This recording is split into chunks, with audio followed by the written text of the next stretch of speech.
दोस्तों, एक गांव में एक बूढ़ा मुखिया रहता था। काफ़ी उम्र हो जाने के बाद वह एक उपदेशक बन गया। अपने गांव के चौपाल पर बैठकर वह लोगों को यही समझाया करता था कि अगर जीवन में सुख समृद्धि से रहना है तो कभी किसी पर क्रोध नहीं करना चाहिए। एक बार एक युवक उस गांव से गुजर रहा था। उसके कान में भी उस बूढ़े की बात पड़ी। उसे उसकी बात बहुत अच्छी लगी। उसे बूढ़े से मिलकर कुछ और बात करने की उत्सुकता हुई। तो उसने बूढ़े से फिर पूछा, बाबा, जीवन में शांति से रहना है तो क्या करना चाहिए?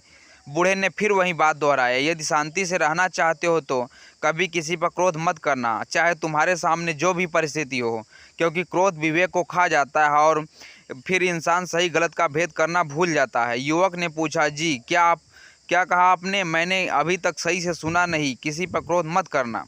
युवक ने वही बात फिर से दोहराई और युवक ने ना सुनने का नाटक किया और फिर पूछा, जी, मैंने सुना नहीं, क्या कहा? क्या करना चाहिए? क्या कहा आपने?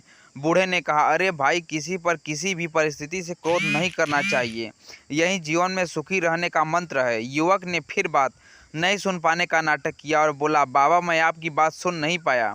क्या कहा आपने? बाबा ने फिर कहा, कान खोल कर सुन लो, किसी भी परिस्थिति में क्रोध नहीं करना चाहिए। इस बार बूढ़ा बाबा की आवाज़ तीखी थी।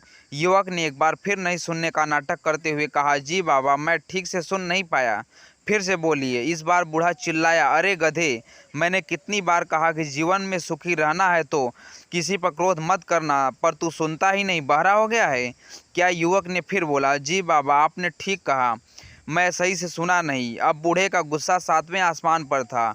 उसने उसके पास रखी एक छड़ी उठा ली और युवक को घूरते हुए कहा, अगर तुमने मेरी बात नहीं सुनी तो मैं मार मार कर तेरी पीठ को लाल कर दूंगा। मैंने कहा किसी भी परिस्थिति में किसी पर क्रोध नहीं करना चाहिए। अब बता, तूने सुना कि नहीं? नहीं सुना हो तो अभी तेरी खबर लेता हूँ। युवक मुस्कुराया और वहाँ से उठकर चला गया। अगर उस बूढ़े की तरह हमें भी उपदेश देने की आदत है तो सबसे पहले हमें स्वयं उस उपदेश के सिद्धांतों पर चलकर अपनी प्रामाणिकता साबित करनी होगी, अन्यथा कोई भी हमारी बात को गंभीरता से नहीं लेगा। यदि कोई असफल व्यक्ति लोगों को सफलता के मंत्र बताने लगे तो वह बहुत गलत है। यदि सिगरेट पीने वाला व्यक्ति धूम्रपान से होने वाली बीमारियों का प्रवचन देने लगे तो मेरे दोस्त ही मित्र उसकी हंसी उड़ाने का कोई अवसर नहीं छोड़ेंगे। हमारी यही तो परेशानी है कि हम दूसरों को सुधारने में लग जाते हैं पर खुद अपने ऊपर वह बात लागू नहीं करते। दोस्तों, ये कहानी कैसी लगी? अगर अच्छी लगी हो तो हमारे चैनल को सब्सक्राइब करें तथा कमेंट बॉक्स में कुछ